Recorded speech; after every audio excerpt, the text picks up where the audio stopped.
9.1, alors, insérer après l'article 9 du projet de loi le suivant, 9.1, ce code est modifié par l'insertion après l'article 406 du suivant, 406.1.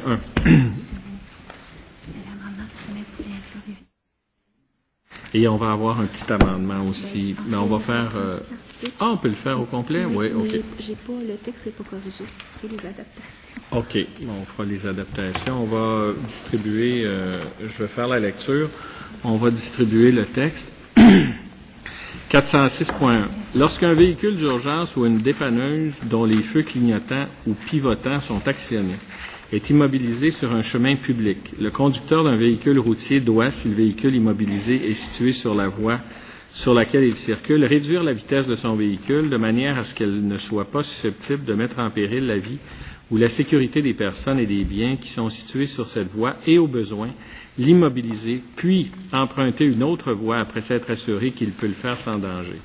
Lorsqu'il s'agit d'une chaussée à circulation dans les deux sens, il doit alors, avant d'emprunter l'autre voie, céder le passage au véhicule qui y circule en sens inverse. Lorsque le véhicule immobilisé est situé sur un accotement ou sur la voie contiguë à la voie sur laquelle le conducteur circule, ce dernier doit, dans l'ordre, premièrement, réduire la vitesse de son véhicule de manière à ce qu'elle ne soit pas susceptible de mettre en péril la vie ou la sécurité des personnes et des biens qui sont situés sur l'accotement ou sur cette autre voie. Deuxièmement, changer de voie, s'il en existe une autre dans le même sens que celui dans lequel il circule, de manière à laisser une voie libre entre son véhicule et celui immobilisé, après s'être assuré qu'il peut le faire sans danger, ou à défaut, s'éloigner le plus possible du véhicule immobilisé tout en demeurant dans la voie sur laquelle il circule. Le deuxième alinéa ne s'applique pas lorsque le sens de la circulation de la voie sur laquelle le conducteur circule est dans le sens inverse de la circulation de la voie sur laquelle est situé le véhicule immobilisé. Alors, la modification suggérée au Code de la sécurité routière par l'article 9.1 proposé vise à assurer une meilleure protection des travailleurs qui doivent intervenir en situation d'urgence ou de dépannage ou pour assurer la sécurité routière. Pour ce faire, le nouvel article proposé prescrit les comportements que devrait adopter un conducteur lorsqu'il circule près d'un véhicule immobilisé sur l'accotement, sur la voie sur laquelle il circule ou sur la voie contiguë à celle-ci.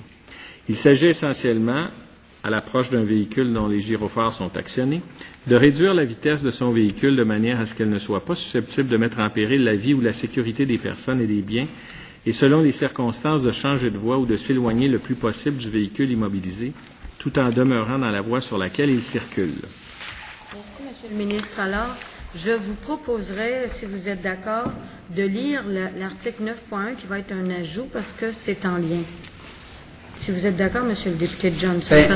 En fait, considérant l'heure et considérant aussi le désir de mon collègue de Chambly de participer aux travaux de la loi sur le corridor de sécurité, alors qu'il a parrainé une pétition sur le site de l'Assemblée nationale qui traite de ce sujet-là, je vous dirais, est-ce qu'on peut suspendre les travaux seulement 2 ou 3 minutes avant pour revenir à 19h30 et permettre à mon collègue d'y participer, tout simplement? Moi, je pense que oui. Puis le ministre lira l'amendement, l'ajout de l'article 1 à l'article 1. Il y a 3 articles qui concernent le move-over là. Alors, c'est clair qu'avant la suspension de 18 heures, on n'aura pas le temps de toutes les voir et je trouve que la demande du député Johnson est tout à fait légitime. J'ai aucun problème avec ça.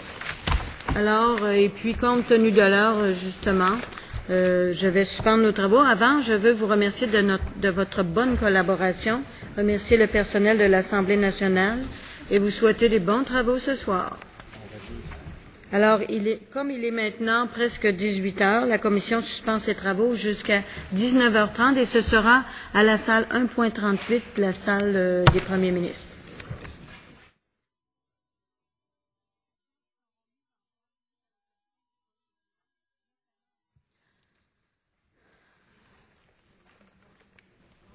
Alors, Mesdames, Messieurs, bonsoir. À l'ordre, s'il vous plaît. La Commission des Transports et de l'Environnement reprend ses travaux. Je demande encore une fois à toutes les personnes dans la salle de bien vouloir éteindre la sonnerie de leur téléphone cellulaire.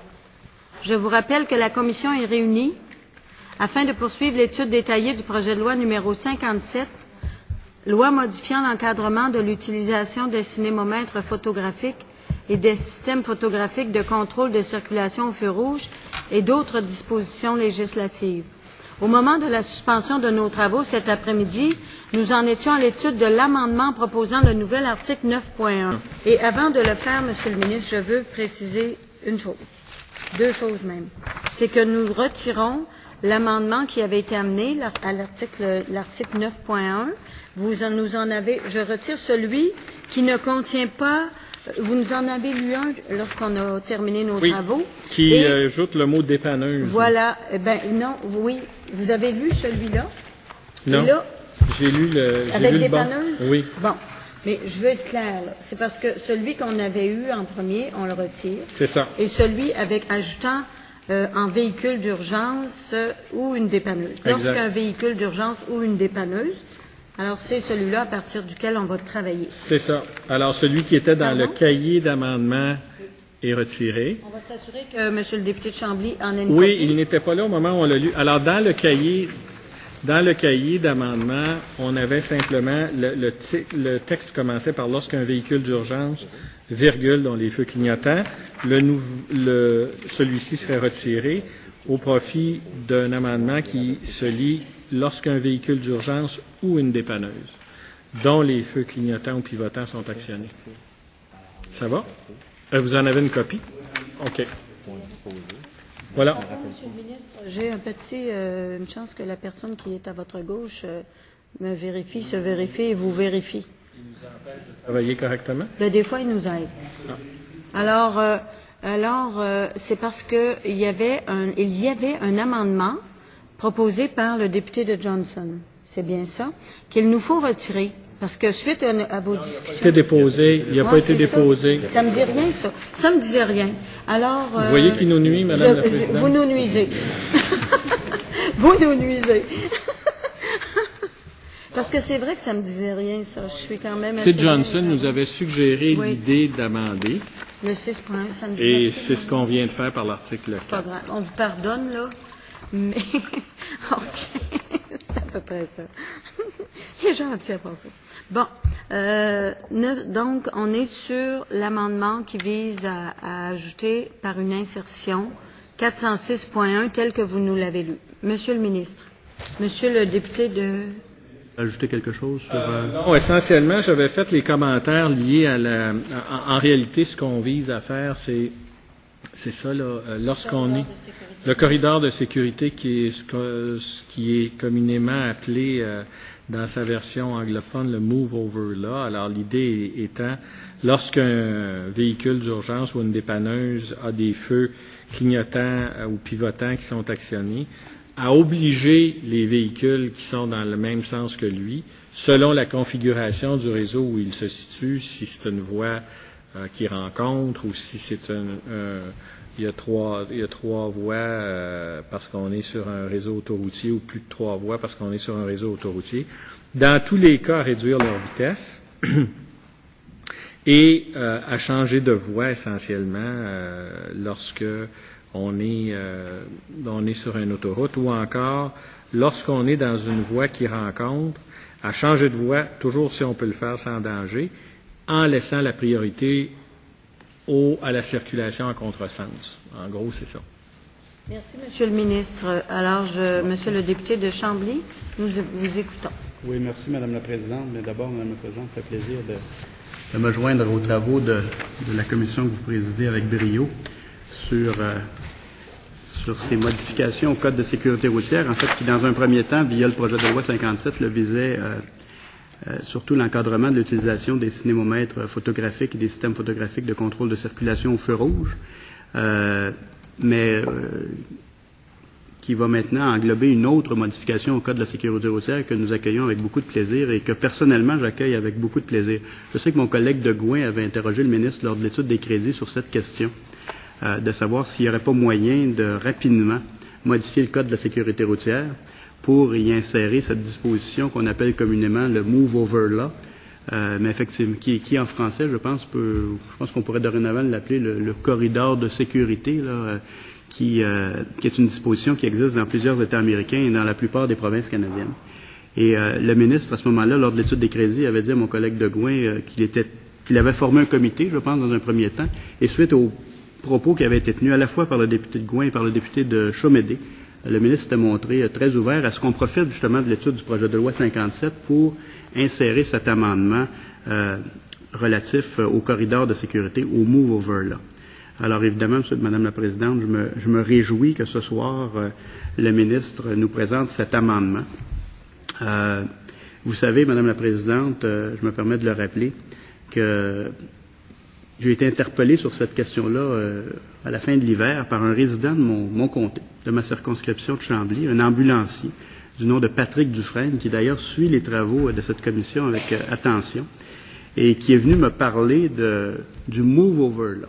En toute honnêteté, Madame la Présidente, je n'avais jamais entendu parler de ça, et je me demandais vraiment de quoi il s'agissait.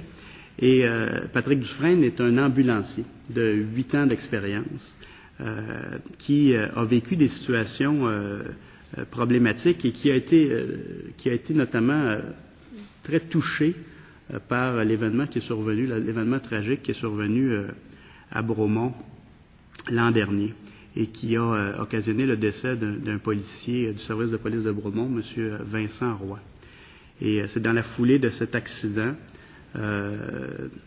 et à la suite de ses expériences personnelles qui l'ont amené à vivre des situations où des gens ont été blessés ou ont passé proche d'être blessés, à quelques centimètres ou quelques pouces d'être blessés, qu'il me demandait d'initier une pétition. Et je dois lever mon chapeau devant son geste parce qu'il a mis, par mon intermédiaire, une pétition en ligne sur le site de l'Assemblée nationale et qui a débuté... qui a été inscrite le 28 mars dernier et qui, à ce jour, en date d'aujourd'hui, a recueilli plus de 8550 signatures. Alors, c'est vous dire en quelques semaines à quel point cette question-là a semblé toucher bien des gens.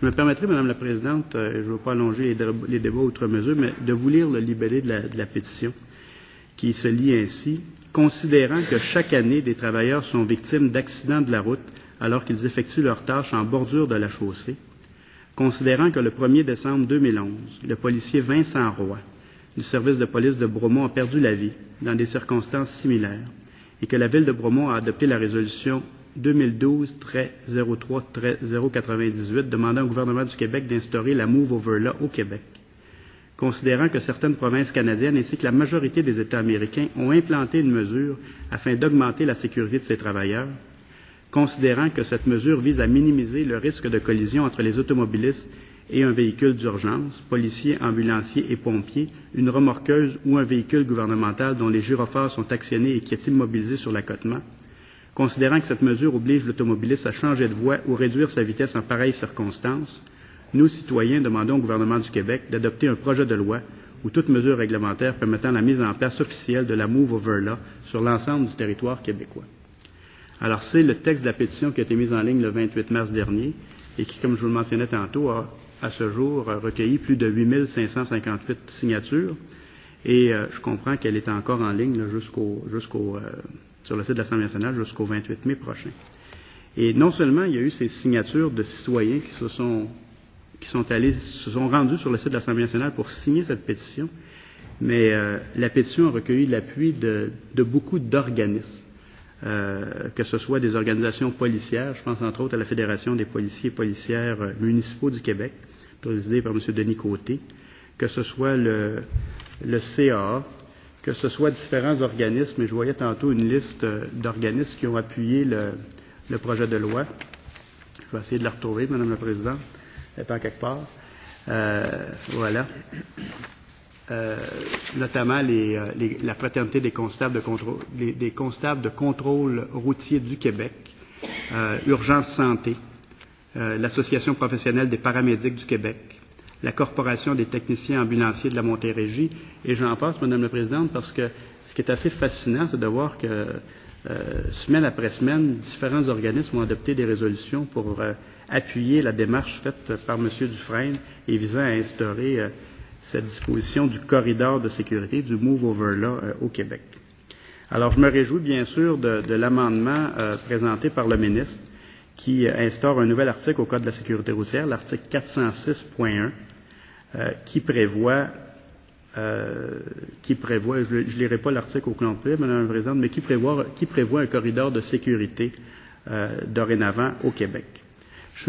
J'ai été heureux d'entendre le ministre faire le dernier amendement qui vient d'ajouter la dépanneuse, parce que dans la première proposition, on parlait de lorsqu'un véhicule d'urgence est immobilisé, et véhicule d'urgence en fonction du Code de la sécurité routière à l'article 4, on parle d'un véhicule de police, on parle d'un véhicule incendie ou on parle d'un véhicule ambulancier. Et en regardant alors, ce qui évidemment éliminait certains types de véhicules, notamment les dépanneuses. Or, les dépanneuses sont aussi prévues, la définition d'une dépanneuse est aussi prévue à l'article 4 de la loi et prévoit qu'une dépanneuse, c'est un véhicule automobile muni d'un équipement fabriqué pour soulever un véhicule routier et le tirer ou pour charger un véhicule routier sur sa plateforme. Alors, avec l'amendement que le ministre vient d'introduire ce soir, on parle de véhicules d'urgence et donc les trois dont je vous parlais, police, ambulancier et incendie, et on parle aussi d'une dépanneuse.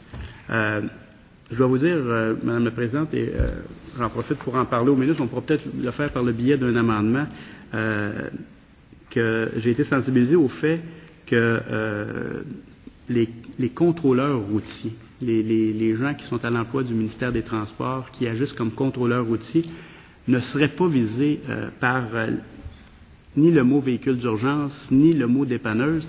Et ça semble poser problème, parce que ce qu'on m'expliquait, vous comprendrez que je suis loin d'être un expert de ces questions, mais ce que M. Dufresne de Chambly m'expliquait, c'est que souvent, ce sont les premiers qui arrivent souvent sur le terrain, là, sur le lieu de l'incident, ce sont souvent les contrôleurs routiers du ministère des Transports du Québec.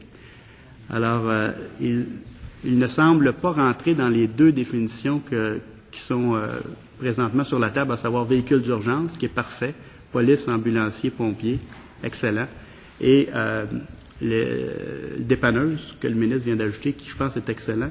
Mais là, il semble y avoir un dernier problème que je soulève là, d'une manière très informelle au ministre, là, parce que je cherchais un libellé sur l'heure du repas, Madame la Présidente, voir comment on pourrait, c'est pas simple, est-ce qu'on doit écrire véhicule véhicule d'un contrôleur routier ou véhicule du ministère des Transports, ou je ne sais pas comment on peut le rédiger. Là, je vois que le ministre est entouré de plusieurs conseillers juridiques qui pourraient peut-être nous trouver une façon d'ajouter ce dernier élément-là. Mon collègue là, me dit qu'on pourrait peut-être s'inspirer de certaines dispositions là, qui existent déjà au Code de la sécurité routière. Mais je ne sais pas comment on pourrait répondre à cette dernière préoccupation, parce que on reviendra sur les amendes, parce que je pense qu'il y a un autre amendement un peu plus loin sur les amendes, les points de démérite, là, mais sur le principe du corridor de sécurité, je pense que le libellé qui est proposé par le ministre, moi je l'ai lu attentivement, et je pense qu'il couvre bien ce qui est visé par ceux qui se sont manifestés là, au cours des derniers mois sur la nécessité d'avoir ça dans notre Code de la sécurité routière. Et je rejoins le ministre là-dessus. Je salue son ouverture sur cet amendement qui nous permet d'agir rapidement et de ne pas arriver avec un autre projet de loi, là, puis de repasser toutes les étapes, puis peut-être d'attendre l'automne, puis peut-être d'attendre une prochaine législature. Je pense qu'on vise tous une meilleure protection, et vous le disiez, M. le ministre, dans vos commentaires, une meilleure protection des travailleurs qui doivent intervenir en situation d'urgence ou pour assurer la sécurité routière. Là, je pense qu'on a presque réglé, avec l'amendement qui est proposé par le ministre, l'ensemble de la question. Reste la question des contrôleurs routiers, et je conclus là-dessus, là, qui semble-t-il, sur laquelle on m'a encore sensibilisé aujourd'hui en me disant, parce qu'il y avait eu des rumeurs dans les médias, les gens m'ont dit, oui, mais ça a l'air que les dépanneuses ne seraient pas inclus. Bon, mais là, on vient de régler le cas des dépanneuses, et là, on me sensibilise au cours des dernières heures sur un autre élément, qui serait les contrôleurs routiers, qui, semble-t-il, sont souvent les premiers à arriver là, quand il y a un événement, et qui donc s'installent avec leur gyrophare, là, on en a tous connu sur les bords de nos autoroutes, et qui ne seraient pas visés, si je ne m'abuse, par le libellé actuel. Alors, est-ce que c'est exact de dire qu'ils ne sont pas visés? Et si c'est le cas, est-ce qu'on peut introduire une troisième catégorie qui viserait les contrôleurs routiers du ministère des Transports du Québec? Merci, Monsieur le député de Chambly. Alors, Monsieur le ministre. Alors, je comprends que ce à quoi réfère le député de Chambly, ce ne sont pas les contrôleurs routiers, mais les surveillants routiers. Les contrôleurs routiers, ce sont les gens qui font le contrôle des règlements liés au chargement et aux véhicules de transport, qui ont des véhicules qui sont des véhicules d'urgence immatriculés au nom de la Société d'assurance automobile du Québec. Alors, eux tombent dans la catégorie véhicules d'urgence. Ce à quoi vous référez, ce sont les surveillants routiers, c'est-à-dire les camionnettes du ministère des Transports, les fourgonnettes du ministère des Transports, qui parfois arrivent et qui vont à l'occasion recueillir sur la voie des détritus ou des objets qui s'y trouvent là, si quelqu'un échappe des choses de son chargement. Ces véhicules-là, en général, sont équipés de ce que bien des véhicules d'urgence ne sont pas équipés, c'est-à-dire d'une immense flèche de signalisation qui indique une obligation de changer de voie. Et le problème additionnel que nous avons, c'est un problème d'application. Les légistes m'indiquent, si je dis, je peux pas dire tout véhicule muni d'un gyrophare parce que, je vous donne un exemple, le tracteur à gazon qui fauche le gazon en bordure dans l'emprise du ministère des Transports est muni aussi d'un clignotant. C'est pas celui-là que l'on vise. Et il y aurait une difficulté d'identification du véhicule. Exemple, si je l'appliquais aux camionnettes du ministère des Transports, il faudrait qu'à bonne distance, on puisse identifier qu'il s'agit d'une camionnette du ministère des Transports, ce qui n'est pas évident là, lorsque je suis à 1,5 kilomètre ou même 1/4 de kilomètre du véhicule en question.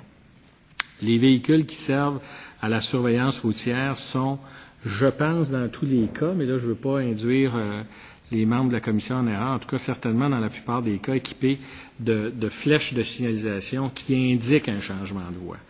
Là, ce qu'il faudrait voir, c'est est-ce que cette flèche qui indique un changement de voie, elle, est appuyée par une disposition législative qui oblige le changement de voie à défaut de quoi il y aurait une infraction. À ce moment-là, tout le monde serait couvert. En d'autres termes, lorsque la flèche est actionnée et qu'on n'obéit pas à cette flèche-là, là, il y aurait le même genre de protection, c'est-à-dire le dégagement d'un corridor de sécurité. Alors, on peut peut-être faire cette vérification-là parce que on peut peut-être faire cette vérification-là, Madame la Présidente. D'abord, je remercie le ministre de me permettre d'utiliser les bons termes. Je ne suis pas un expert de ces questions, donc on ne parle pas de contrôleur routier, mais on parle de surveillant surveillant routier. Surveillant routier. Alors, on parle des surveillants routiers. Mais j'allais dire, peu importe que ce soit peut-être par la bande visée par un autre article du Code de la sécurité routière, est-ce que ça serait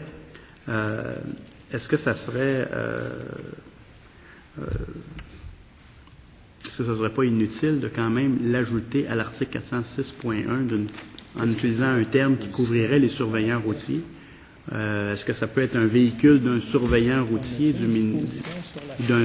d'un véhicule gouvernemental d'un surveillant routier? Je ne sais pas quels pourraient être les termes exacts, mais que quelqu'un qui se réfère, Madame la Présidente, à l'article 406.1, puis qui veut savoir le move over là, ou le code le corridor de sécurité, il s'applique pour quel genre que tout de suite il voit que c'est oui à la fois le véhicule d'urgence, pompier, police, ambulance, et oui, dépanneuse, donc oui, mais qui voit aussi en lisant l'article que ça s'adresse aussi aux véhicules des surveillants routiers.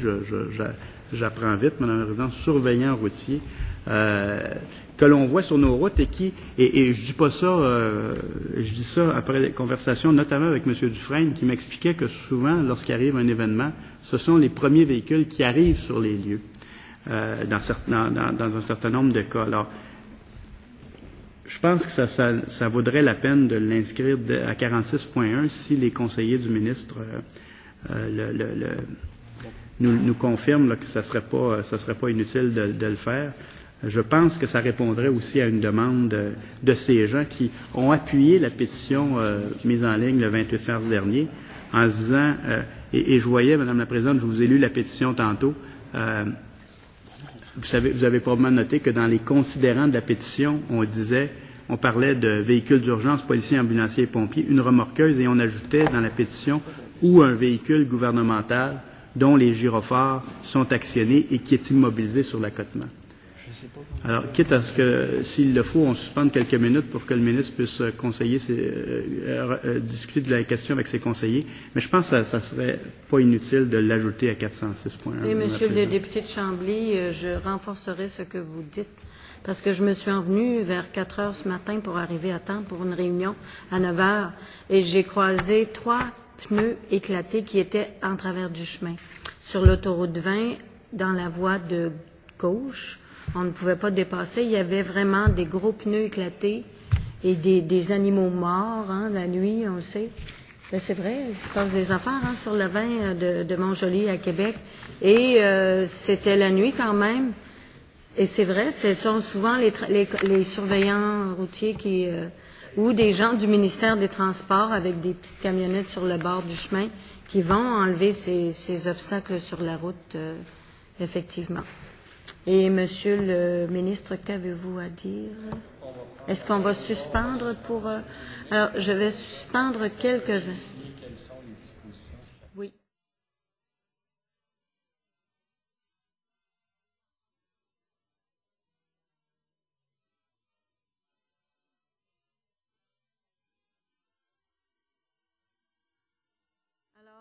Alors, Mesdames, Messieurs, nous recommençons nos travaux.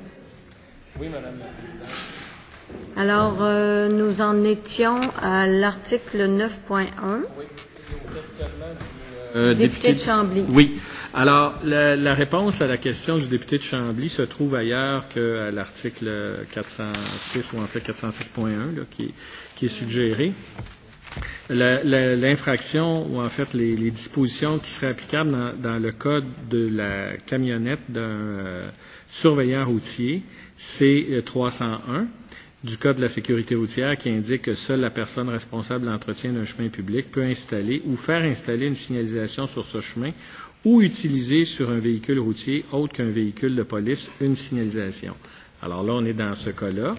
Et 310 crée l'obligation, toute personne est tenue de se conformer à la signalisation installée en vertu du présent code. Les normes du manuel liées à la signalisation dont on a fait état plus tôt traitent des véhicules qui effectuent des travaux ou qui créent une entrave à une voie. Ce sont les véhicules notamment les véhicules des surveillants routiers, et on prévoit qu'ils sont munis d'une flèche bidirectionnelle, donc qui peut servir pour un passage à droite ou à gauche, et qui est requise sur les autoroutes et les chemins où la vitesse est supérieure ou égale à 90 km/h et facultative dans les autres cas. Donc, lorsqu'un surveillant routier intervient, et ces gens-là, me dit-on, reçoivent une formation qui est particulière, sur un chemin où la vitesse est supérieure ou égale à 90 km/h ou sur une autoroute, sont munis de véhicules qui possèdent une signalisation qui est une flèche et qui impose un changement de voie obligatoire en vertu des articles 301 et 310 du Code de la sécurité routière. Qui plus est, la différence entre le surveillant routier et, par exemple, le contrôleur routier ou le conducteur de la dépanneuse ou le conducteur d'un véhicule de police ou d'une ambulance, lui n'a pas à intervenir immédiatement. Il a à signaler le changement de voie et il peut rester à l'intérieur de son véhicule s'il estime que le fait pour lui de le quitter le met dans une situation dangereuse. Le policier, l'ambulancier ou le conducteur de la dépanneuse, lui, il n'a pas le choix. S'il veut avoir une intervention qui est efficace, il doit quitter son véhicule. Alors que le surveillant routier est protégé par le véhicule. Protégé étant relatif là, quand on est dans une situation où il y a un potentiel d'accident, mais il est quand même plus protégé que le policier, l'ambulancier ou le conducteur d'une dépanneuse qui, lui, est carrément sorti du véhicule. Là. Merci, Monsieur le ministre. Monsieur le député de Chambly. On va commencer par les bonnes nouvelles, Madame la Présidente. On a réglé le cas des véhicules d'urgence, policiers, pompiers, ambulanciers, puis on a réglé le cas des dépanneuses.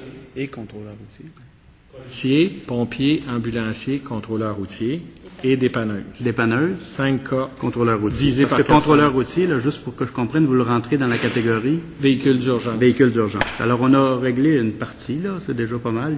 Il reste la dernière partie quant aux surveillants routiers. Oui. Ça, là, juste pour que je comprenne bien, là, Madame la Présidente, ça, c'est c'est les gens qui se promènent sur l'autoroute, là, par exemple, puis qui ont une grosse flèche, là, puis qui, s'ils voient quelque chose, ils peuvent... par exemple, s'il y a des travaux, ou un débris. Ou un débris. Madame la Présidente, je ne sais pas si on était suspendu. Je vais vous le répéter, Monsieur le ministre, pour ceux et celles qui nous écoutent. Je me suis envenue ce matin très tôt. J'ai vu 3 pneus éclatés, puis c'était des pneus de camion assez imposants, là, qui faisaient au moins, en tout cas comme mes 2 mains, et des bêtes mortes, par exemple, les gens étaient obligés de les éviter, de zigzaguer sur l'autoroute 20. Et c'était dans la voie de dépassement. Alors là, le surveillant routier, lui, dans un cas comme celui-là, arrive sur place, installe le véhicule qui constitue une entrave à la voie avant d'intervenir sur la voie. Et lorsqu'il le fait, il le fait au moyen d'une signalisation qui est conformément à 301 installée sur son véhicule et signalisation à laquelle, conformément à 310, toute personne a l'obligation de se conformer. Je comprends, Madame la Présidente. Donc, je pense que ça précise, là, c'est quoi exactement le surveillant routier. Ce que vous dites, là, c'est que le surveillant routier, par le biais de 301 du Code de la sécurité routière, c'est une personne responsable de l'entretien d'un chemin public. C'est ce que je comprends? C'est pas la personne responsable de l'entretien, mais il fait partie, par exemple, des équipes du ministère des Transports qui assurent une surveillance, telle que le nom l'indique, du réseau routier et qui peut intervenir soit pour retirer un obstacle ou, par exemple, sécuriser un véhicule s'il est le seul véhicule arrivé sur les lieux. Vous référiez tantôt, par exemple, à un véhicule en panne d'essence en bordure de l'autoroute. S'il est le premier arrivé sur les lieux, il pourrait sécuriser ce véhicule-là en s'installant derrière et en actionnant la signalisation qui est la flèche pour créer une entrave sécuritaire à la voie. Parce que quand je lis 301, le 301 dit « Seule la personne responsable de l'entretien d'un chemin public peut installer ou faire installer une signalisation sur ce chemin ou utiliser sur un véhicule routier autre qu'un véhicule de police une signalisation. » Ça, c'est le ministère des Transports ou une municipalité qui peut faire installer la signalisation, soit sur le chemin, soit sur un véhicule. Lorsque la signalisation est installée sur le chemin où c'est le véhicule et qu'elle l'est par une personne responsable de l'entretien du chemin, conformément à 310, il y a une obligation de se conformer à cette signalisation-là. Notre préoccupation, là, c'est ce fameux véhicule de surveillant routier là, qui arrive parce qu'il y a quelqu'un qui a stationné sur le bord, sur l'accotement de l'autoroute. Et là, le premier qui arrive là, pour aller voir ce qui se passe, pourquoi cette personne-là ou cette auto-là a arrêté sur le bord, le premier véhicule qui arrive, c'est un surveillant routier avec une grosse flèche là, qui indique de se tasser un peu. L'argument du ministre, c'est de dire c'est pas nécessaire de le rentrer dans le nouvel article 406.1, le surveillant routier, parce que, de toute façon, les gens se tassent en voyant la grosse flèche, et de toute façon, 310 prévoit que toute personne est tenue de se conformer à la signalisation installée en vertu du présent code. Mais est-ce que cette signalisation-là, là, cette grosse flèche-là sur le véhicule, c'est une signalisation installée en vertu du Code de la sécurité routière? Oui. En vertu... mais pas en vertu de 301, là, parce que vous me dites que c'est pas une personne responsable de l'entretien du chemin public, là. Oui, c'est-à-dire que 301 dit la personne responsable de l'entretien du chemin public, donc lire le ministère des Transports ou une municipalité, si je suis sur un réseau municipal, peut installer une signalisation. Elle peut être sur le chemin ou sur un véhicule.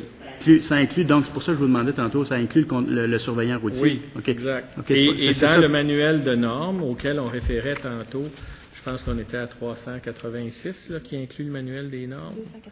289, qui inclut le manuel des normes. À l'instant, on va aller à 289.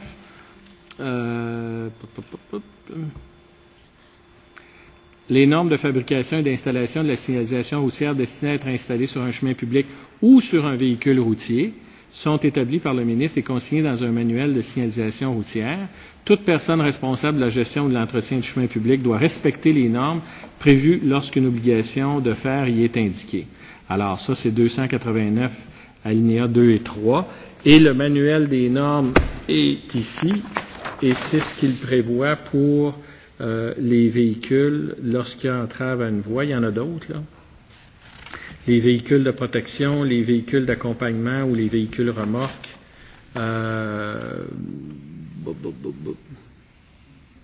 La signalisation des travaux de rapiéçage manuel, c'est pas ça, mais ici, vous avez celui signalisation des travaux de moins de 15 minutes, imprévisible et non programmable.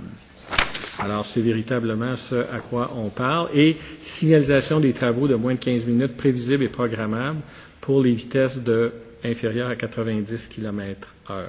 Alors, il y a une série de normes qui s'appliquent précisément à ces grosses flèches que l'on voit monter sur les véhicules. Et ce que, Madame la Présidente, ce que dit, si je comprends bien, ce que dit le ministre, c'est la grosse flèche là, sur le bord, sur l'accotement, c'est une signalisation. Oui. C'est une signalisation qui est installée en vertu du Code de la sécurité routière. Oui. Donc, 310 du Code de la sécurité routière s'applique. Toute personne est tenue de se conformer à cette signalisation-là. Exact. Et s'il ne se conforme pas, via 314.1, il y a une infraction. Exact. Ma préoccupation, c'est que oui, 310 et 314.1 prévoient que la personne doit se tasser. Donc, s'il voit la grosse flèche, doit aller un peu plus vers la gauche, par exemple. Si elle signale à gauche. Si elle signale à gauche. Si elle ne le fait pas, elle est susceptible d'une amende de 100 à 200 $ en vertu de 314.1. Ma préoccupation par rapport au nouveau 406.1, c'est que 406.1 sur le code, sur le corridor de sécurité, sur le move over là, prévoit beaucoup plus que se tasser. Il prévoit aussi de ralentir et de se tasser et de ralentir. C'est ce que l'amendement là, que vous apportez à 406.1. Il me semble que 406.1 va beaucoup plus loin que ce qui est prévu à 310 et 314.1. On aura l'occasion tantôt de revenir sur les amendes. Là, je comprends que les amendes que prévoit le ministre aussi par rapport à 406.1 sont aussi plus élevées que ce qui est prévu à 314.1. Oui. Moi, c'est ma principale préoccupation, Mme la Présidente, je résume ça. Là. La première chose, c'est qu'il me semble que, oui, 310 et 314.1 prévoient une certaine situation relative aux surveillants routiers. Mais je pense que ça prévoit pas tout. Et le nouvel article sur le corridor de sécurité, si on incluait les surveillants routiers, serait beaucoup plus large. Couvrirait davantage l'objectif qu'on sert. J'ajoutais, Madame la Présidente, que le ministre l'a très bien dit là, dans ses commentaires. Pourquoi aujourd'hui, pourquoi ce soir, on en vient à étudier cet amendement au Code de la sécurité routière sur le corridor de sécurité, sur le move-over là? C'est pour assurer une meilleure protection des travailleurs, et j'emploie les mots du ministre, là, une meilleure protection des travailleurs qui doivent intervenir en situation d'urgence ou pour assurer la sécurité routière. Notre objectif à tous ici, là, c'est de s'assurer que les gens qui, de par leur fonction, œuvrent sur nos autoroutes, sur nos routes, et qui donc interviennent, et les surveillants routiers le font aussi, soient protégés, soient mieux protégés. Or, qu'est-ce qui arrive dans le cas des surveillants routiers? Il y a un véhicule qui s'est mis sur l'accotement. On ne sait pas trop pourquoi. Le surveillant routier arrive et il s'installe derrière. Oui, il met sa grosse flèche. Mais là, en vertu, si on n'amende pas 406.1, oui, les gens doivent se tasser, mais ils ne doivent pas ralentir. Et il me semble que on ne répond pas aussi bien qu'on pourrait le faire à la préoccupation qui est de protéger tous les gens, tous les travailleurs qui œuvrent sur le bord sur les accotements. Parce que le surveillant routier, le ministre dit, il peut rester dans son véhicule, mais je pense que ça serait pas très professionnel. S'il voit un véhicule qui est arrêté sur le bord de l'autoroute, il va arrêter, puis s'il est le moindrement consciencieux, il va aller voir pourquoi le véhicule est arrêté. Donc, il va sortir de l'auto, puis il va aller voir qu'est-ce qui se passe, pourquoi le véhicule est arrêté. Et là, il va mettre les pieds tout proche de la voie. Je veux bien croire qu'il y a une flèche, mais on ne l'oblige pas à ralentir comme on l'obligerait si on l'ajoutait à 406.1. Il me semble que ça serait plus simple, on engloberait plus large si on ajoutait les surveillants routiers à 406.1. Et évidemment, Mme la Présidente, on ne passera pas la nuit là-dessus. Là, on aura l'occasion éventuellement de revenir à d'autres étapes législatives. Mais je le fais en toute... puis on n'a même pas présenté d'amendement. Je le fais je pense qu'on est tous de bonne foi ici là, pour essayer de protéger le mieux possible les gens qui travaillent sur le bord de nos autoroutes. Et il me semble que si on ajoutait les véhicules des surveillants routiers au nouvel article 406.1, ce serait mission accomplie pour tout le monde. À la fois pour les policiers, les ambulanciers, les pompiers, les dépanneuses, les contrôleurs routiers, mais aussi pour les surveillants routiers qui font un travail difficile sur nos routes et qui doivent être protégés autant que tous les autres corps de métier que je viens de mentionner. Monsieur le député de Chambly, Monsieur le ministre. Moi, ce que dit le député de Chambly, je trouve que ça a bien de l'allure. On remarquait bien que les... Là, ce qu'il dit là. Non, mais je trouve que ça a bien du sens parce que le surveillant routier, il n'est pas question, d'autant que je suis le ministre des Transports, il n'est pas question de moins bien protéger les surveillants routiers que les policiers, les ambulanciers, les conducteurs de remorqueuses. La solution se trouve peut-être ailleurs, cependant, que de les inclure à 406 parce que, comme je vous dis, il y a une difficulté de reconnaître le véhicule à distance et donc créer l'infraction. Alors, dans ce cas-là, ce qu'on pourrait faire, c'est modifier le manuel des normes pour indiquer sous la flèche un panneau lumineux qui indique ralentissez ou un panneau lumineux avec une limite de vitesse qui peut être actionné par le surveillant routier. Et auquel cas, là, on va tomber sous le régime de 301 et de 310 dont je faisais mention plus tôt. En d'autres termes, si sous la flèche, il y a une indication ralentissez, puis que le conducteur d'un véhicule ne s'y conforme pas, il sera en infraction à 310 et il s'exposera aux amendes de 314, de telle sorte que là, on aurait, plutôt que d'intervenir dans 406.1, on interviendrait dans le manuel des normes et en vertu de 289, là, à ce moment-là, ça viendrait s'imposer au conducteur, même à l'égard de ce type de véhicule-là. Madame la Présidente, je sais qu'il me reste Vous pas avez beaucoup plus de de temps. Moi, je pourrais continuer quelques minutes, Madame la Présidente. Oui. Je ne veux pas abuser. Le ministre consent. Alors, si le ministre consent, Non, mais je vous en donne fait, la parole. est-ce que ça ne serait pas plus simple, Madame la Présidente, Monsieur le ministre, parce que là, ce que vous proposez, ce qui est une piste intéressante, mais là, vous proposez de changer tous les camions à travers le Québec pour ajouter. Non, on introduit il y a déjà des panneaux de ralentir qui existent. Alors, ce qu'on va faire, c'est qu'on équipe ces appareils-là au fur et à mesure. Il va y avoir. Pas plus simple de changer 3 mots dans le projet de loi?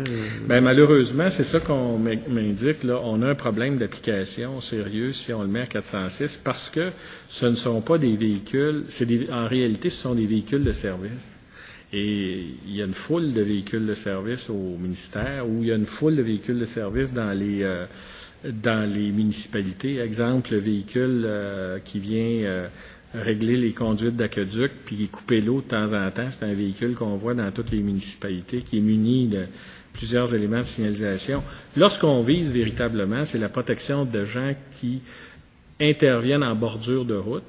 Certains interviennent avec des véhicules qui sont extrêmement spécifiques. C'est le cas, par exemple, de l'ambulance ou de la dépanneuse. Mais dans le cas des surveillants routiers, c'est un véhicule qui est plus générique et qui peut servir à autre chose.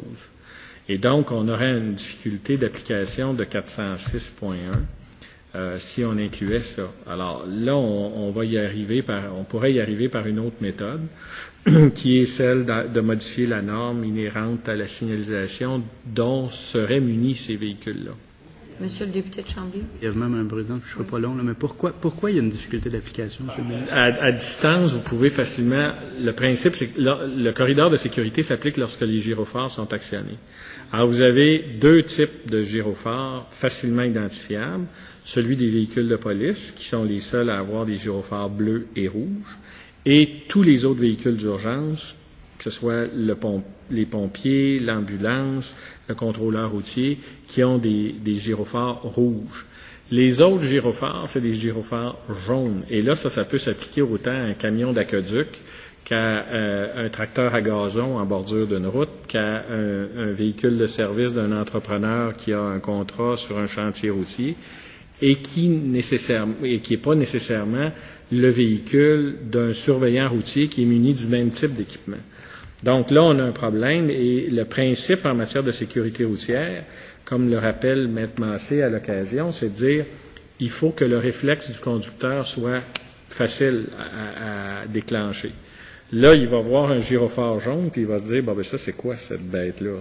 En réalité, c'est ça.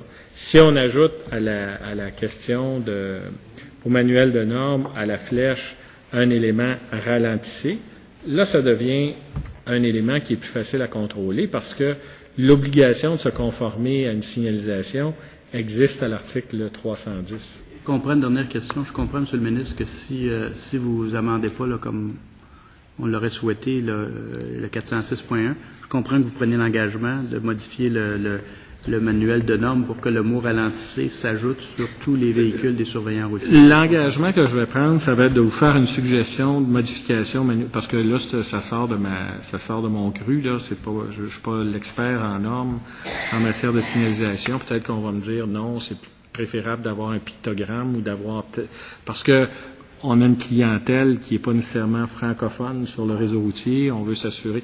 Alors, ce sera peut-être un pictogramme.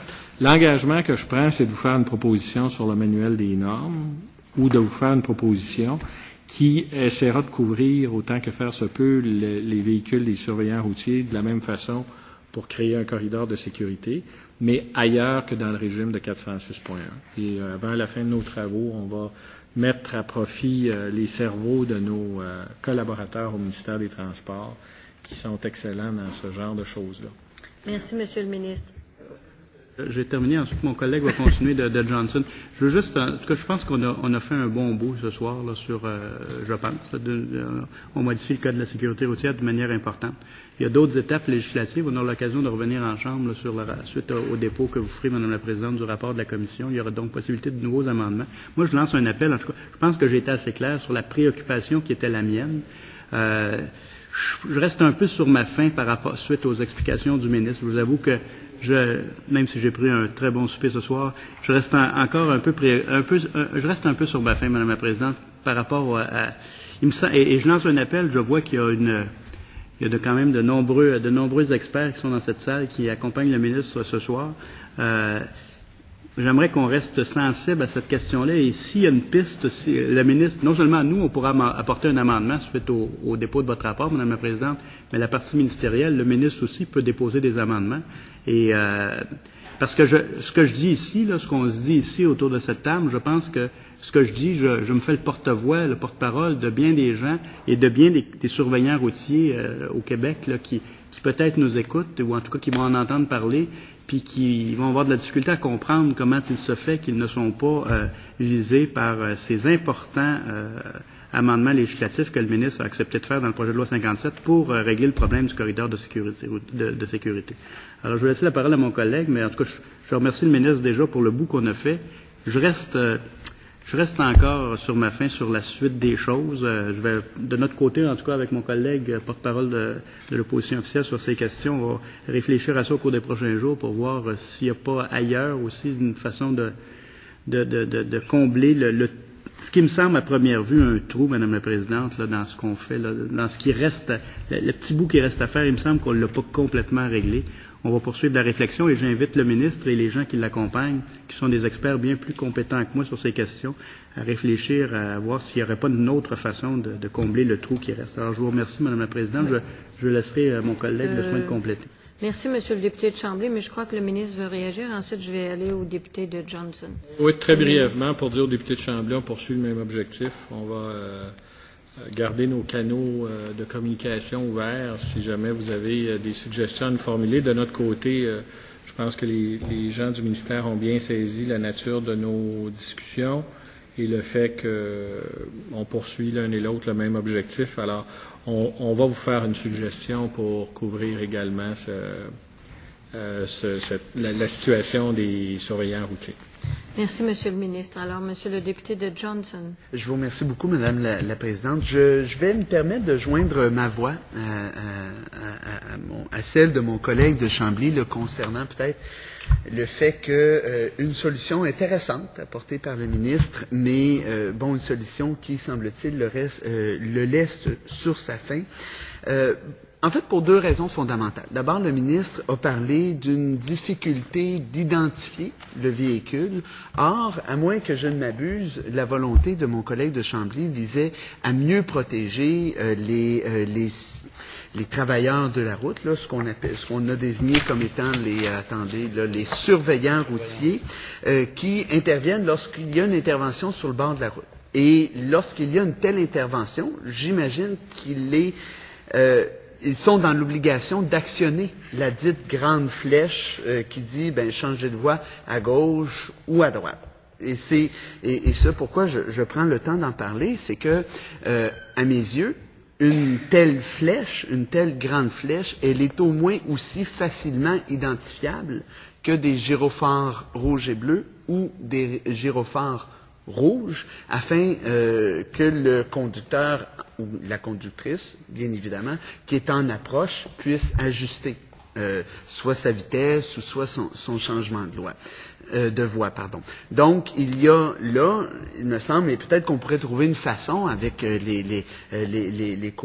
ceux qui collaborent avec le ministre à l'heure actuelle de faire état de cela, c'est-à-dire qu'on parle des gens qui sont en situation d'intervention, c'est-à-dire qu'ils doivent actionner les flèches. Et c'est d'ailleurs déjà prévu dans le Code de la sécurité routière. Le ministre en faisait référence que si on ne respecte pas le changement de voie commandé par l'action de la flèche, eh bien, il y a des amendes. Donc, c'est une première des choses, à savoir que, à mes yeux, il n'y a pas là de problématique quant à l'identification du véhicule, puisque même si on parle de véhicules, que ce soit des véhicules utilitaires sport ou encore des camionnettes, on parle d'abord et avant tout de véhicules munis d'une signalisation qui demande finalement un changement de voie.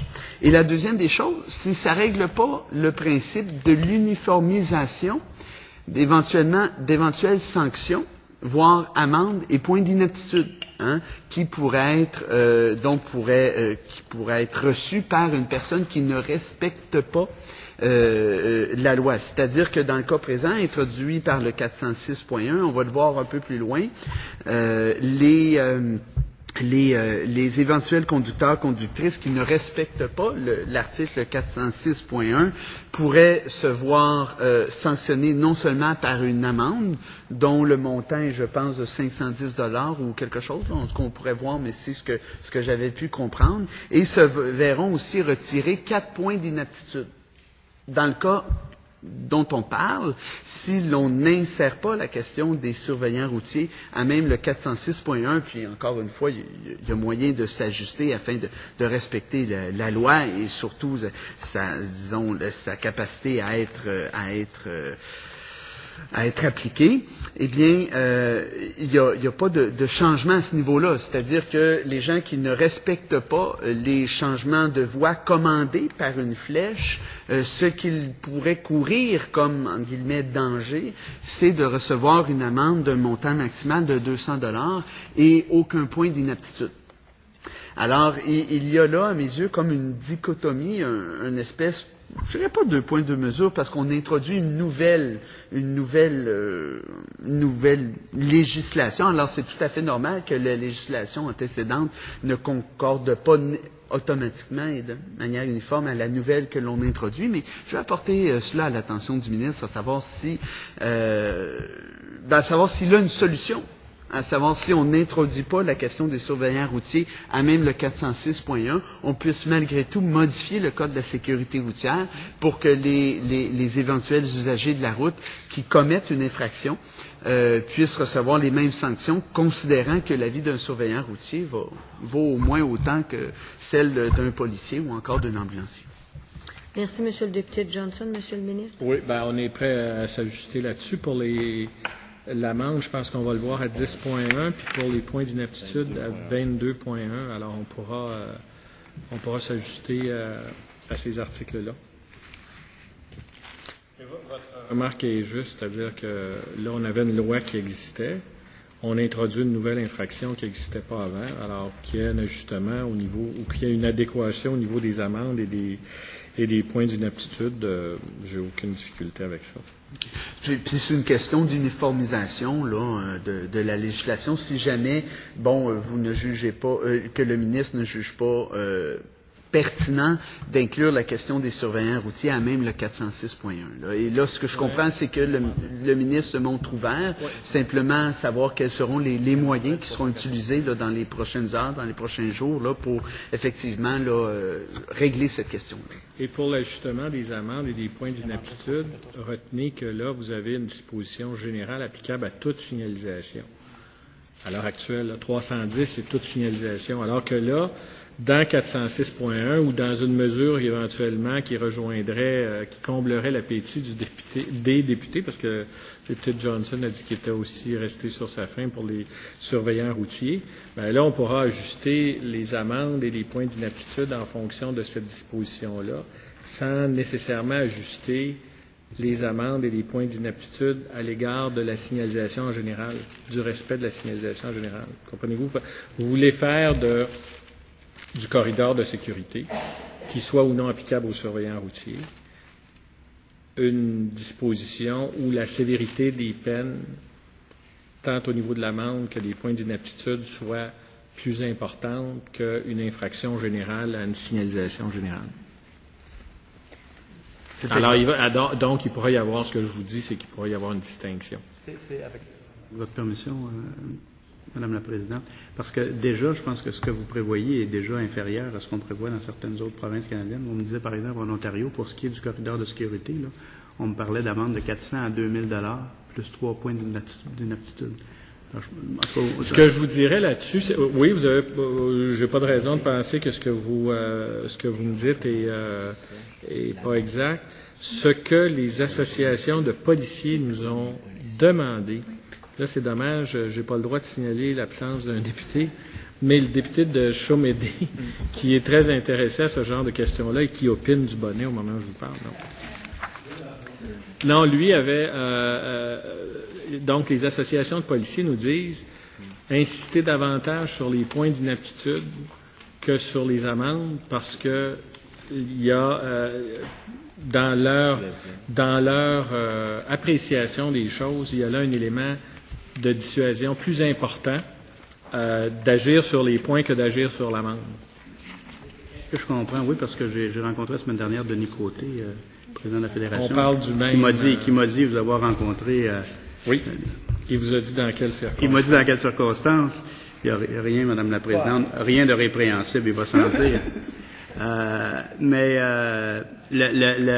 Madame la Présidente, est-ce que je comprends de l'intervention du ministre que vous envisageriez d'amender, durant les travaux de la présente commission, l'article 314 pour prévoir une infraction spécifique pour les surveillants routiers? Bon, c'est ça. Ce que je vous dis, c'est que les amendes qui sont prévues à 314 sont des amendes prévues de façon générale pour la signalisation. Là, on extrait de la signalisation un élément lié au corridor routier, ou au corridor de sécurité, pardon, où on dit, ben là, on va avoir des amendes plus importantes que la signalisation générale et des points d'inaptitude liés à une infraction. Je n'ai pas encore le mécanisme que nous retiendrons pour les surveillants routiers. Je vous ai dit qu'on travaille dans la même direction. Même si ce n'était pas intégré à 406.1, là, on fera une distinction entre l'amende applicable à la signalisation, au respect général de la signalisation, et l'amende et des points éventuellement applicables à ce que seront les mesures de corridor de sécurité pour les surveillants routiers. En d'autres termes, pour que 406.1 puis un éventuel régime applicable aux surveillants routiers soit semblable, parce qu'il n'y a pas de raison d'en faire une distinction, alors qu'on a une raison de faire une distinction sur les peines applicables de façon générale au respect de la signalisation. Est-ce que vous feriez cet amendement-là durant nos présents travaux d'études article par article ou un peu plus tard? Oui, on va vous faire ça avant qu'on ait adopté la disposition. Je vous dis ça, oui, mais là, je vois le monde travailler en arrière. C'est facile. Moi, je suis le gars qui fait le rythme sur le tambour. Les rameurs sont à côté. On va le faire avant d'avoir adopté le dernier article de la loi. Bonne équipe de rameurs. Oui, bon, honnêtement. Mais merci de le souligner. J'en suis convaincu. Merci de le souligner. J'ai pas assez souvent l'occasion de dire à quel point on est bien entouré au ministère des Transports par des équipes compétentes. Ça vaut évidemment pour tous ceux qui nous accompagnent aujourd'hui, notamment pour nos légistes et nos juristes qui traitent de ces dispositions-là. Puis, vous voyez, c'est facile, c'est plus facile pour nous comme politiciens de dire voici la situation que j'aimerais vouloir couvrir. Et là, quand on dit oui, c'est une excellente idée, comment on traduit ça dans une loi et qu'elle soit applicable? Là, on réalise à quel point c'est parfois bien plus compliqué. Alors, mais j'en profite. Merci de souligner la compétence de ces gens qui nous accompagnent et qui nous permettent d'être plus efficaces et de bien faire notre travail. Merci, Monsieur le ministre. Alors, je comprends qu'on ne modifiera pas l'article que vous avez présenté, 9.1, mais que vous allez viser à atteindre les résultats les objectifs visés par notre collègue de Chambly. Oui. Est-ce qu'on peut adopter 9.1? Oui. J'aurais une dernière question. Madame la Présidente, en fait, là, lors de l'étude du projet de loi, effectivement, il y a des gens qui ont fait des représentations, qui nous ont parlé de la loi sur le corridor de sécurité. On a vu quelques législations et nulle part, ou du moins, je l'ai pas vu, là, peut-être que j'ai passé outre, mais je n'ai jamais vu de référence au besoin d'immobiliser le véhicule, advenant la constatation où il y a effectivement une intervention sur la chaussée. Alors que le libellé dit, réduire la vitesse de son véhicule de manière à ce qu'elle ne soit pas susceptible de mettre en péril la vie ou la sécurité des personnes et des biens qui sont situés sur cette voie et au besoin l'immobiliser, puis emprunter une autre voie sans être assuré qu'il peut le faire sans danger. Je vous dirai pas les difficultés qu'on aurait de changer de voie une fois le véhicule immobilisé, mais c'est surtout à savoir quelle est l'intention du législateur derrière cela? Parce que, par exemple, d'immobiliser mon véhicule sur une autoroute, advenant la possibilité où que je ne peux pas changer de voie puisqu'il y a des véhicules présents dans la voie de gauche et que je me suis assuré que c'était le cas et donc qu'en toute sécurité, je ne peux pas changer de voie. Évidemment, immobiliser le véhicule, dans ce cas-là, peut même représenter un danger supplémentaire, alors que sur une autoroute, les gens roulent passablement rapidement et d'appliquer les freins comme ça sans crier gare, finalement, pourrait provoquer toute une série d'accidents. Donc, en fait, je voulais savoir quelle était l'intention derrière ça, la motivation d'inscrire au besoin de l'immobiliser et qui sera juge, finalement, de ce besoin-là. Monsieur le ministre. Si on est dans une route comme, par exemple, la route 138 à la hauteur de Sept-Îles, qui est une voie qui rencontre, c'est une route nationale, mais c'est une voie qui rencontre, puis vous avez un véhicule dont les gyrophares sont actionnés, qui est devant vous, et vous avez un véhicule qui vient sens contraire. Alors, ça va être comme pour un véhicule qui signalerait, par exemple, son intention de quitter la chaussée vers la gauche. Vous devrez vous immobiliser derrière lui, laisser le trafic sens inverse passer, puis après ça, changer de voie et dépasser le lieu d'intervention. L'idée derrière ça, c'est de dire, tu peux pas changer de voie sans danger parce qu'il y a une circulation à contresens. Immobilise le véhicule, laisse passer la circulation à contresens, puis après, change de voie pour créer le corridor de sécurité au point d'intervention.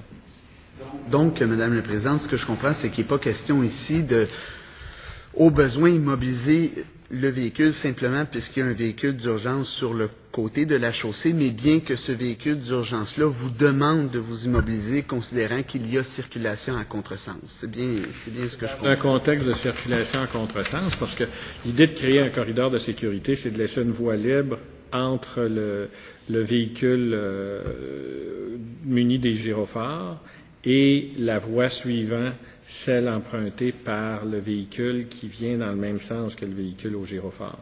Là, je suis dans une situation de circulation à contresens, donc je dois immobiliser mon véhicule, laisser la circulation à contresens passer et créer le corridor de sécurité en changeant de voie, en empruntant la voie à contresens au moment où c'est sécuritaire. C'est beau. C'est bon? Oui.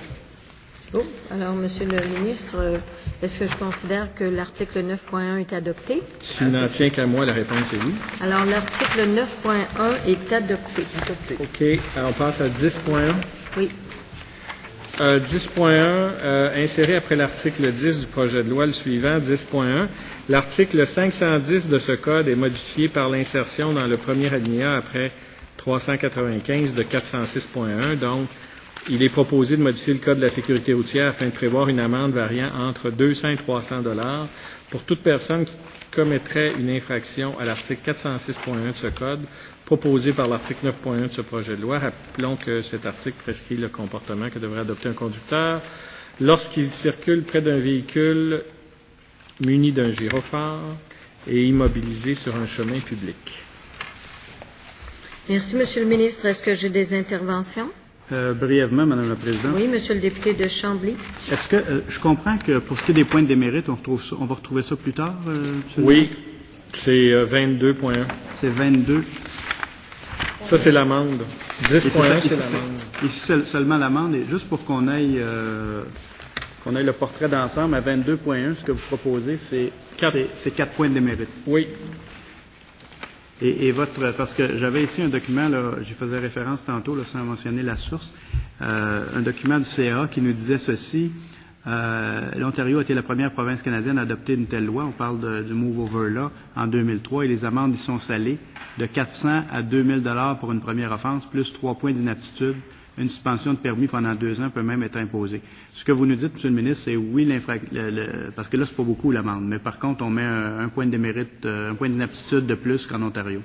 Et vous dites... Et ça va dans le sens des demandes qui nous ont été faites par les policiers, en fait par certains représentants d'associations de policiers, où ils nous disent qu'il est plus dissuasif d'être plus sévère sur les points d'inaptitude pour ce type d'infraction que sur le montant de l'amende réclamée.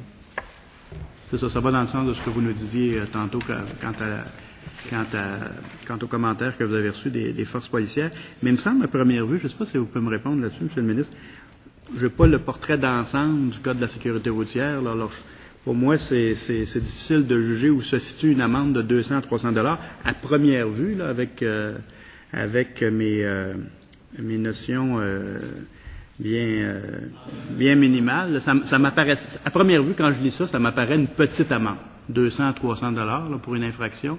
Est-ce que je me trompe? Si je me trompe, corrigez-moi, Monsieur le ministre. Monsieur le ministre. Là, vous me parlez de l'amende. J'allais vous répondre sur les points d'inaptitude un instant. Alors, à première vue, c'est pas mal. Oui, parce que les points, regardez, là, ce qui est dans la catégorie du 4 points, là, en points d'inaptitude, j'ai 2 points, 3 points, 4, 6 et 9. 9, c'est l'autobus scolaire, exact. Alors, dans la catégorie du 4 points d'inaptitude, j'ai vitesse ou action imprudente, ce qui est presque une conduite dangereuse, dépassement interdit sur une voie réservée à la circulation en sens inverse, dépassement successif en zigzag. Alors, c'est vraiment des comportements dangereux. Conduite sans la présence d'un accompagnateur pour un apprenti conducteur. Conduite en présence d'alcool dans l'organisme si vous possédez un permis d'apprenti conducteur. 4. Et omission de fournir un échantillon d'haleine si vous possédez un permis d'apprenti conducteur. Alors, on est dans la catégorie quand même. Je pense qu'on s'entend là, sur les points. Les points d'inaptitude, je pense que... Là, vous êtes sur l'amende? Là, mon interrogation, là, puis je pose la question bien candidement. Moi, je lis ça, je trouve pas ça beaucoup, à première vue, là, mais alors peut-être que le ministre ou les gens qui l'accompagnent, qu'est-ce qui fait que vous avez choisi de mettre dans le projet de loi 200, 300 $? Parce qu'on est, il y a des recommandations du comité, puis je vais vous donner des infractions semblables là, où on a 200 à 300 $ d'amende. Lorsque, pour la protection des enfants qui sortent de l'autobus là, lors d'un arrêt obligatoire, c'est 9 points d'inaptitude, mais c'est 200 à 300 $ d'amende. Donc, dépasser un autobus là, affecté au transport écolier lorsque les feux sont en marche, c'est 200 à 300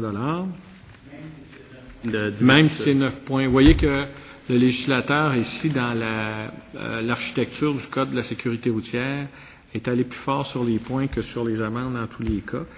D'autres exemples, alors... dans les milieux résidentiels où la vitesse permise est de 50 km ou moins, conduire un véhicule muni d'un engin de déblaiement mécanique servant à souffler de la neige, c'est ça, sans la présence d'un surveillant. Ah, OK, l'absence de surveillant devant une souffleuse, c'est 200 à 300 $ d'amende. Franchir une ligne continue simple ou une ligne continue double, c'est 200 à 300 $ d'amende. Et Dans un cas, il y a un cas là, où on doit dire, pour donner le portrait complet, là, pour la protection de la vie d'autrui et des biens d'autrui, là, on a un cas qui est l'article 327, où toute vitesse ou action susceptible de mettre en péril la vie ou la sécurité des personnes où la propriété est prohibée, c'est 4 points d'inaptitude, mais là, c'est 1 000 à 3 000 d'amende. Je comprends que la philosophie là, derrière le code présentement, c'est de mettre l'accent sur les points d'inaptitude plus que sur le montant d'amende. Et les montants que vous proposez à 31, à cet article, à cet amendement à 10.1, ça s'inscrit là ça s'inscrit très bien parce que là, je vois effectivement toute la série d'articles qui est mentionnée à 510, là, donc il y a toute une série d'infractions, mais la suggestion de 200 à 300 $, vous avez donné des exemples, ça s'inscrit bien dans le portrait général là, des amendes du Code de sécurité routière. C'est ce que je comprends? Exact. Et l'autre élément, c'est-à-dire, et ça va dans le sens des recommandations qui sont faites par la police, et l'autre élément, c'est que l'amende, une fois payée, ça a pincé, mais l'effet est passé. Les points d'inaptitude ont un effet cumulatif et un effet cumulatif qui dure dans le temps. Donc, ça influence directement sur la capacité de maintenir le privilège de conduire. Question, Mme la Présidente. Merci, Monsieur le député de Chambly. Alors, est-ce que l'article 10.1 est adopté? Adopté. Adopté. Nous en sommes à l'article 11.1. 11.1, pardon. Voulez-vous qu'on fasse 22.1 tout de suite en lien avec les points d'inaptitude? Oui, puisque c'est lié. Monsieur le député de Chambly, je vous suggérais, ou Monsieur le député de Johnson, on peut faire tout de suite 22.1 de sorte qu'on aurait fait l'amende et les points, ça vous va? Puis on reviendra à 11.1 plus tard. Non, ça va. Écoute. Oui. Moi-même, je sais suivre. Insérer après l'article 22 du projet de loi ce qui suit. Règlement sur les points d'inaptitude. 22.1. Le règlement sur les points d'inaptitude, chapitre C 24.2, règlement 37, est modifié par l'insertion dans l'annexe table des points d'inaptitude et après l'élément 21 du suivant. 21.1. Défaut de ralentir ou de changer de voie à l'approche d'un véhicule routier immobilisé et dont les feux clignotants ou pivotants sont actionnés. 406.1, 510, 4. Alors, 406.1, ce serait l'article qui crée l'obligation dont on vient de parler, c'est-à-dire l'article 406.1 qu'on a adopté par l'article 9.1. 510, c'est l'article de l'imputabilité. qui crée l'infraction. Exactement, l'infraction. Et 4, le nombre de points attribuables à l'infraction. Merci. Est-ce que j'ai une intervention? C'est clair, ça va dans le sens de ce qu'on disait tantôt. Alors, je comprends que l'article 22.1 est adopté. Adopté. Adopté. Adopté.